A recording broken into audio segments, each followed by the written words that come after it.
శ్రీ లలిత సహస్రనామాలు అర్థంలో 43వ శ్లోకంలో సాధ్వి అనేటువంటి అర్థాన్ని మనం తెలియజేసుకుంటున్నాం. సాధ్వి అంటే శ్రీకరి శుభకరి అయినటువంటి అమ్మవారు ఈ సృష్టిలో ఏ జనులకు కూడా లేనటువంటి పాతివ్రత్య శక్తిని కలిగి ఉందంట.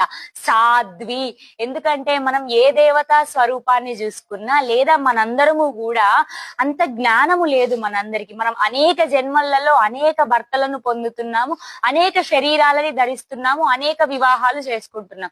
కానీ అమ్మవారు అలా కాదంట.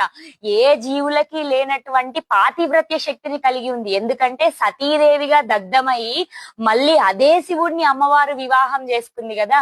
కాబట్టి ఈ సృష్టిలో ఏ జనులకు కూడా లేనటువంటి సంపూర్ణ పాతివ్రత్య శక్తి అమ్మవారికి కలిగి ఉంది. కాబట్టి ఆవిడ సాధ్వి. పాతివ్రత్యం అనేది అంత ముఖ్యము కాబట్టి అమ్మవారు ఏ జనులకు కూడా లేనటువంటి జ్ఞానము, పాతివ్రత్య శక్తి, సౌభాగ్యము కలిగి ఉన్నటువంటి స్త్రీ కాబట్టి ఆ సౌభాగ్యాన్ని మనకు అందివ్వమని అమ్మవారిని మనం ప్రార్థిస్తాము. కాబట్టి అమ్మవారు సాధ్వి. శ్రీమాత్రే నమః.